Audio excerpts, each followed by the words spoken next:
जय हिंद दोस्तों। जैसे जैसे चुनाव अपने अंतिम चरण की ओर बढ़ रहा है और मोदी सरकार की जीतने की उम्मीदें बढ़ रही हैं और साथ ही साथ लोगों का ये कहना है कि अब की बार 400 पार और मोदी सरकार बदल देगी संविधान।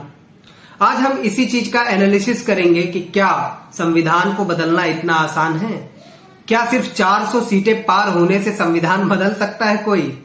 हम इन्हीं सवालों के जवाब अच्छे से जानेंगे, समझेंगे और इसके बारे में एनालिसिस करेंगे कि क्या क्या हो सकता है और संविधान के अंदर कुछ बदलाव करना हो तो क्या करना होगा और संविधान को बदलने के लिए क्या करना होगा। संविधान में बदलाव हो सकता है या नहीं हो सकता है, या फिर संविधान बदला जा सकता है या नहीं बदला जा सकता है, ये जानने से पहले आपको ये जानना जरूरी है कि संविधान क्या है, संविधान को किसने बनाया, कब बनाया। मैं आपको एक आसान भाषा में बताता हूं कि संविधान एक रूल बुक है जिसमें गाइडलाइंस दी गई है कि हमारे देश की लेजिस्लेचर, जुडिशरी और एग्जीक्यूटिव बॉडी कैसे वर्क करेगी, कैसे नए लॉज बनेंगे इंडिया में, कैसे गवर्नमेंट्स बनेंगी, कैसे गवर्नमेंट्स को निरस्त किया जाएगा। इस सब के बारे में जो गाइडलाइंस देती है, जो रूल्स बताती है, उसे कहते हैं संविधान। अब इस संविधान को बनाया किसने? तो कॉन्स्टिट्यूशन को बनाया है कॉन्स्टिट्यूएंट असेंबली ने। कॉन्स्टिट्यूएंट असेंबली के हेड थे डॉक्टर राजेंद्र प्रसाद जी, यानी कि वो प्रेसिडेंट थे कॉन्स्टिट्यूएंट असेंबली के। फिर उसके अंदर एक ड्राफ्टिंग कमिटी बनी जिसके हेड थे डॉक्टर बाबा साहेब अंबेडकर। अब इन सब की मदद से हमारा कॉन्स्टिट्यूशन जो है वो बनके तैयार हुआ। हमारा कॉन्स्टिट्यूशन जो बनके तैयार हुआ वो डेट थी 26 नवंबर 1949 की, जिसे बनने में टोटल 2 साल 11 महीने 18 दिन का वक्त लगा। लेकिन हमारा कॉन्स्टिट्यूशन जो ये लागू हुआ वो हुआ 26 जनवरी 1950 को, जिसे हम गणतंत्र दिवस के रूप में मनाते हैं या फिर हम रिपब्लिक डे के रूप में मनाते हैं। अब जब हमारा कॉन्स्टिट्यूशन बनके तैयार हुआ उसमें 22 पार्ट्स, 395 आर्टिकल्स और 8 शेड्यूल्स थे। लेकिन जैसे जैसे टाइम बदलते गया, 70 साल गुजरते गए आगे, हमारे कॉन्स्टिट्यूशन में 25 पार्ट हो गए, 448 या उससे ज्यादा आर्टिकल्स हो गए और साथ ही साथ 12 शेड्यूल हो गए। तो इसमें हम देख सकते हैं कि जैसे जैसे वक्त गुजरता गया हमारे कॉन्स्टिट्यूशन में 100 से ज्यादा अमेंडमेंट्स हुए, जो कि ये बताता है कि हमारे कॉन्स्टिट्यूशन में अमेंडमेंट करना काफी हद तक पॉसिबल है। बट आज तक हमारा कॉन्स्टिट्यूशन बदला नहीं गया है। तो क्या कॉन्स्टिट्यूशन नहीं बदला जा सकता है? बिल्कुल भी। क्या ये इतना इम्पॉसिबल है? और हम आज इस वीडियो में इसी बात का एनालिसिस करेंगे कि कॉन्स्टिट्यूशन में बदलाव करना आसान है या कॉन्स्टिट्यूशन को बदलना आसान है या दोनों ही मुश्किल है। आज का हमारा जो टॉपिक है उसे हम 2 पॉइंट्स में समझेंगे।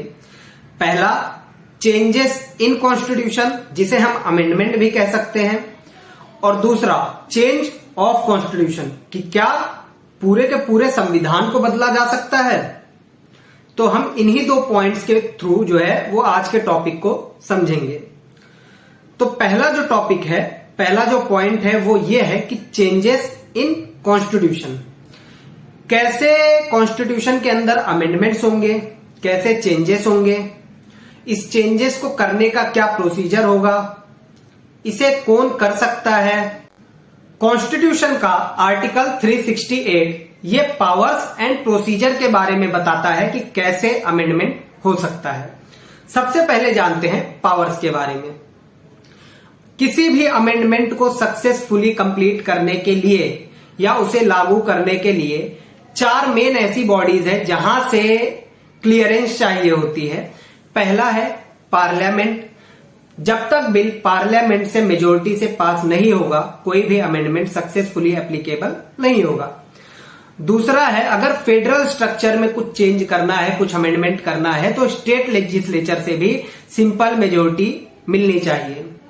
और तीसरा है प्रेसिडेंट का असेंट। प्रेसिडेंट के असेंट के बिना, सिग्नेचर के बिना कोई भी अमेंडमेंट क्लियरली पास नहीं होता है, यानी कि प्रेसिडेंट का असेंट मैंडेटरी है। बट प्रेसिडेंट जानबूझ के रोक नहीं सकते हैं किसी अमेंडमेंट को अगर पार्लियामेंट से पास हो जाए तो। और फिर चौथा है जुडिशियल रिव्यू, यानी कि जुडिशरी अपनी नाक जरूर घुसेड़ेगी। सुप्रीम कोर्ट को अगर ये लगता है कि कोई भी अमेंडमेंट किसी भी फंडामेंटल राइट को कर्व करता है, उसे वॉयलेट करता है, तो वहां से परमिशन को डिनाई भी करवा सकते हैं, अमेंडमेंट को हटाने के लिए भी कह सकते हैं। तो ये 4 मेन बॉडीज हैं जहां से क्लियरेंस मिलना जरूरी है। तो अब प्रोसीजर के बारे में जान लेते हैं कि कैसे अमेंडमेंट होता है। तो सबसे पहला प्रोसीजर ये है कि बिल लेके आना होता है पार्लियामेंट में। जब तक पार्लियामेंट में बिल नहीं आएगा, उस पर डिस्कशन नहीं होगी, स्पेशल मेजोरिटी से पास नहीं होगा, अमेंडमेंट नहीं होगा। सेकेंड क्वेश्चन ये राइज होता है कि पार्लियामेंट में बिल लाने का राइट्स किसके पास है। तो ये राइट्स है सेंट्रल मिनिस्टर्स के पास या फिर एमपीज के पास, चाहे वो लोकसभा के हों या राज्यसभा के हों। अब नेक्स्ट क्वेश्चन ये राइज होता है कि क्या स्टेट लेजिस्लेचर में भी अमेंडमेंट के लिए पास करवाना जरूरी होता है। तो ये सिर्फ कुछ कंडीशंस में, जब फेडरल स्ट्रक्चर को अमेंड करना होता है तब लेजिस्लेचर का असेंट जरूरी होता है, वहां से स्पेशल मेजोरिटी से बिल को पास करवाना जरूरी होता है। अब बिल अगर स्पेशल मेजोरिटी से पास हो गया या सिंपल मेजोरिटी से भी पास होना रहे, जो भी उसका क्राइटेरिया हो उससे पास हो गया, तो प्रेसिडेंट का सिग्नेचर लगेगा और असेंट मिलने के बाद अमेंडमेंट हो जाएगा। फिर फाइनली जाएगा जुडिशियल रिव्यू के लिए वो अमेंडमेंट या जो भी बिल है। अगर सुप्रीम कोर्ट ने ये पास कर दिया कि ये जो बिल है, ये जो अमेंडमेंट होने वाला है, वो किसी के फंडामेंटल राइट्स को कवर नहीं कर रहा है, ये बेसिक स्ट्रक्चर को वायलेट नहीं कर रहा है, तो अमेंडमेंट सक्सेसफुली क्लियर हो जाएगा। अब हमारे कॉन्स्टिट्यूशन में किसी भी अमेंडमेंट के लिए मेजोरिटी के बेसिस पे 3 मेन क्राइटेरिया दिए गए हैं। सबसे पहला है amendment by simple majority of the parliament, second है amendment by special majority of parliament, और थर्ड है amendment by special majority in parliament and with the ratification of at least half of the state legislature. तो अब इन तीनों points को, इन तीनों criterias को हम थोड़ा सिंपल वे में समझेंगे। सबसे पहले हम समझते हैं सिंपल मेजोरिटी का कॉन्सेप्ट। सिंपल मेजोरिटी का कॉन्सेप्ट बहुत ही सिंपल है। मैं एग्जांपल के साथ आपको बताता हूं ताकि इजीली आपको समझ आ जाए। हमारे पार्लियामेंट की स्ट्रेंथ है 543 मेंबर्स की। अब जिस दिन भी बिल आएगा पार्लियामेंट में, अगर उस दिन 400 मेंबर्स प्रेजेंट हैं और उनमें से 201 या उससे ज्यादा मेंबर्स ने अपना असेंट दे दिया, वोटिंग कर दिया, तो इजिली सिंपल तरीके से बिल पास हो जाएगा और अमेंडमेंट हो जाएगा। अब समझते हैं स्पेशल मेजोरिटी का कॉन्सेप्ट। हमारे पार्लियामेंट की स्ट्रेंथ है 543 मेंबर्स की। अब जब भी स्पेशल मेजोरिटी से जो बिल पास होना होगा, अमेंडमेंट करना होगा, तो 2/3 मेंबर्स की जो है वो असेंट चाहिए, मेजोरिटी चाहिए ही चाहिए। अब 543 का 2/3 मेजोरिटी कितना होगा? ये होगा 272 मेंबर्स का, जो कि लोकसभा के 543 मेंबर्स में से अगर 272 या उससे ज्यादा मेंबर्स ने अपना असेंट दे दिया, इसको मेजोरिटी से बिल को पास कर दिया, तो अमेंडमेंट हो जाएगा। सेम क्राइटेरिया है 2/3 मेजोरिटी का राज्यसभा में भी। राज्यसभा में 245 मेंबर्स की स्ट्रेंथ है और 245 में से अगर 123 या उससे ज्यादा मेंबर्स ने अपना असेंट दे दिया और बिल को मेजोरिटी से पास कर दिया, तो अमेंडमेंट हो जाएगा। यह है स्पेशल मेजोरिटी का कॉन्सेप्ट।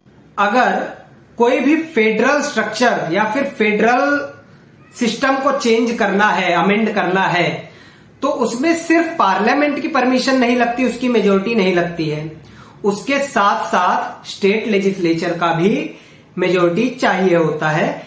और पार्लियामेंट की 2/3 स्पेशल मेजोरिटी, जो कि मैंने अभी एग्जांपल के साथ बताया, वो मिलने के बाद स्टेट लेजिस्लेचर के भी हाफ ऑफ द स्ट्रेंथ की मेजोरिटी चाहिए होगी, तभी हम जाके फेडरल स्ट्रक्चर में चेंज कर पाएंगे। अब हम जानते हैं अपने सबसे इंपॉर्टेंट टॉपिक के बारे में। अब एनालिसिस करते हैं चेंज ऑफ कॉन्स्टिट्यूशन, यानी कि क्या संविधान को बदला जा सकता है या नहीं, इसका एनालिसिस अब हम करेंगे। लेकिन इससे पहले मैं आपको 2 लैंडमार्क जजमेंट के बारे में बताऊंगा, क्योंकि इन केस लॉ को जाने बिना हमारे लिए यह समझना मुश्किल होगा कि संविधान को बदला जा सकता है या नहीं बदला जा सकता। तो सबसे पहला केस लॉ है केशव नंद भारती केस 1973 का, जिसमें सुप्रीम कोर्ट ने 3 मेन पॉइंट्स बताए। सबसे पहला रूल ऑफ लॉ, यानी कि जो भी हमारा बेसिक स्ट्रक्चर है वो क्या होगा और क्या बेसिक स्ट्रक्चर को बदला जा सकता है या नहीं।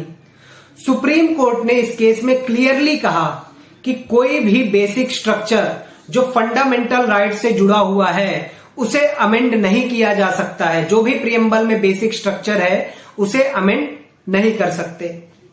सेकंड है जुडिशियल रिव्यू, यानी कि कोई भी अमेंडमेंट करने से पहले जुडिशियल रिव्यू उसका होना जरूरी है, क्योंकि कोर्ट ये देखेगा, सुप्रीम कोर्ट ये पता करेगा कि कोई भी अमेंडमेंट फंडामेंटल राइट्स को कव तो नहीं कर रही, कहीं फंडामेंटल राइट को वॉयलेट तो नहीं कर रही। और थर्ड पॉइंट जो है वो है democracy of free and fair election का। कोई भी इलेक्शन हो वो फ्री एंड फेयर इलेक्शन होना चाहिए। सेकेंड इंपॉर्टेंट केस है मिनर्वा मिल केस 1977 का। इसमें सुप्रीम कोर्ट ने 4 मेन फीचर्स दिए। पहला फीचर है limited powers of parliament to amend the constitution, कि भाई पार्लियामेंट के पास लिमिटेड पावर्स ही है कॉन्स्टिट्यूशन को अमेंड करने के लिए, वो फ्रीली अमेंड नहीं कर सकते कुछ भी। पहले मेजोरिटी चाहिए, स्पेशल मेजोरिटी, फिर उसमें कहीं पे सिंपल मेजोरिटी और कहीं पे स्टेट लेजिस्लेचर में मेजोरिटी चाहिए उनको। फिर उसके बाद कॉन्स्टिट्यूशन के लिए अमेंड करने के लिए प्रेसिडेंट का सेंट, उसके बाद जुडिशियल रिव्यू। सेकेंड पॉइंट है harmony and balance between fundamental rights and directive principles, यानी कि फंडामेंटल राइट्स और डायरेक्टिव प्रिंसिपल्स जो हैं उसको वॉयलेट नहीं करना है, उसको चेंज नहीं करना है, और अगर चेंज करना है तो बहुत ही ज्यादा स्पेशल और रेयर केसेस में स्पेशल रेयर मेजोरिटी के साथ ही हो सकता है। थर्ड पॉइंट है fundamental rights in certain cases. अब कुछ सर्टन केसेस जहां पे फंडामेंटल राइट्स हैं वहां पे उसका वॉयलेशन करना, उसको चेंज करना इजी नहीं होगा। और फोर्थ पॉइंट इस केस में मिला powers of judicial review. Minerva mill case में भी जुडिशियल रिव्यू को सपोर्ट किया गया और ये कहा गया कि जब भी कोई अमेंडमेंट होगा जुडिशियल रिव्यू होगा, और जुडिशरी जो है वो इंडिपेंडेंट बॉडी है, वो किसी भी अदर बॉडी के कंट्रोल में नहीं होगी, चाहे वो लेजिस्लेचर हो या फिर कोई एग्जीक्यूटिव बॉडी हो, ये इंडिपेंडेंट बॉडी रहेगी, जुडिशरी पे किसी का भी कंट्रोल नहीं होगा। तो चलिए फाइनली अब ये जान लेते हैं कि संविधान को बदला जा सकता है या नहीं। तो मैं आपको बता दूं कि संविधान को बदलना बहुत ही ज्यादा नामुमकिन सा है, लगभग नामुमकिन है, क्योंकि इसका प्रोसीजर इतना डिफिकल्ट है कि यह संभव होता दिखाई नहीं दे रहा है। क्योंकि इसका क्राइटेरिया ही यह है कि पार्लियामेंट में मोर देन 75% की मेजोरिटी चाहिए और 20 स्टेट्स में या उससे ज्यादा स्टेट्स में 50% से ज्यादा सीट्स चाहिए और मेजोरिटी चाहिए। उसके बाद प्रेसिडेंट का असेंट चाहिए और ये सबसे आगे सुप्रीम कोर्ट का असेंट चाहिए, जो कि सुप्रीम कोर्ट ने पहले ही कहा है केशव नंद भारती केस में कि फंडामेंटल राइट्स को कर्व करना या कोई भी ऐसा अमेंडमेंट नहीं होगा जो उसे वॉयलेट करे और बेसिक स्ट्रक्चर को वॉयलेट करे। तो सुप्रीम कोर्ट का परमिशन मिलना भी काफी डिफिकल्ट है। और हमारे मोदी साहब ने भी अपने भाषण में एक कहा है कि संविधान को बदला नहीं जाएगा क्योंकि वो बहुत ही डिफिकल्ट है। मैं उम्मीद करता हूं कि आपको ये समझ में आ गया होगा कि संविधान को बदलना इतना मुश्किल नहीं है और कैसे संविधान में अमेंडमेंट्स होते हैं, कैसे इसमें बदलाव हो सकते हैं इन फ्यूचर, ये सब मैंने आपको बता दिया है। और अगर आपको ये वीडियो पसंद आई हो तो सब्सक्राइब करें मेरे चैनल को, शेयर करें, लाइक करें और जुड़े रहें law safari with Ayush Tiwari के साथ।